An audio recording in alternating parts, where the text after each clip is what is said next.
ইয়াত আহাৰ উদ্দেশ্যটো মোৰ বেলেগ নাই আপোনাৰ এই মানে যিটো মই অজগৰ সাপ আমাৰ তাৰাবাৰী চন্দ্ৰাৰ যিখন চন্দৰীয়া পাহাৰ আছে পাহাৰৰ পৰা মানে নামি আহিছিল নামি অহাৰ পিছত মানুহবিলাকে যেতিয়া প্ৰত্যক্ষ কৰিলে তাত বহুত মানুহ জমা হ'ল তাৰ পিছত মোক খবৰ দিলে যে এনেকুৱা এনেকুৱা আচলতে আগৰ পৰা তেওঁলোকে জানে যে মই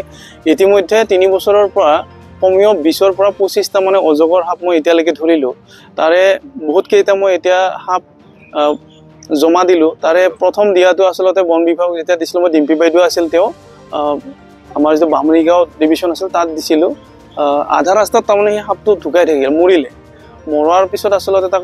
আকৌ ল'ব মানুহ পঠিয়াল তেনেকৈ আমি সেইটো মানে গোটেই প্ৰশ্ন কৰি কিবা কিবি কৰিলোঁ তাৰপিছতো আপোনাৰ কি হয় আৰু তাৰপিছতো বহুত কেইটা সাপ তাত উদ্ধাৰ কৰিলোঁ কৰাৰ পিছত আপোনাৰ যেতিয়া মই মানে ফোন মাৰোঁ নহয় তেতিয়া মানে কি হয়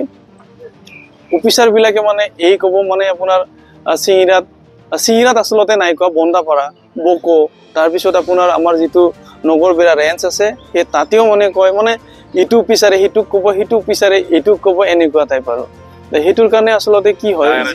হয় হয় হয় তেতিয়া মানে মই এটা কথা ভাবিলোঁ যে যিহেতু এই অজগৰ সাপটো প্ৰায়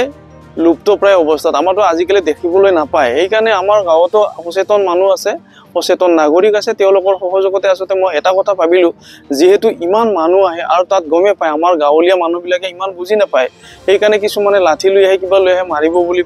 মানে তেনেকৈ মই গম পোৱাৰ পিছত কিন্তু মাৰিব কেতিয়াও মই দিয়া নাই আৰু মই নিজে গৈ পেলাই নিজে ধৰি মানে বস্তাত সোমোৱাই পেলাই ডিপাৰ্টমেণ্টলৈকে আৰু ৰখি নাথাকোঁ কিন্তু মই এটা কথা জানো আচলতে এই বস্তুটো ধৰিলে খুব ৰিস্ক আছে যিহেতু এইটো ডিপাৰ্টমেণ্টৰ বস্তু হয় হয় হয় হয় মই নিজে গাঁও প্ৰধান হিচাপে মই বুজি পাওঁ এই কথাখিনি সেইকাৰণে মই ৰিস্ক ল'ব যদিও অসুবিধা হয় কিন্তু উপায় নাই সেইকাৰণে মই নিজে ধৰি লৈ আহি পেলাই মই ডিপাৰ্টমেণ্টক এতিয়া কেইবাটাও মই মানে সাপ মই মানে দিছোঁ আৰু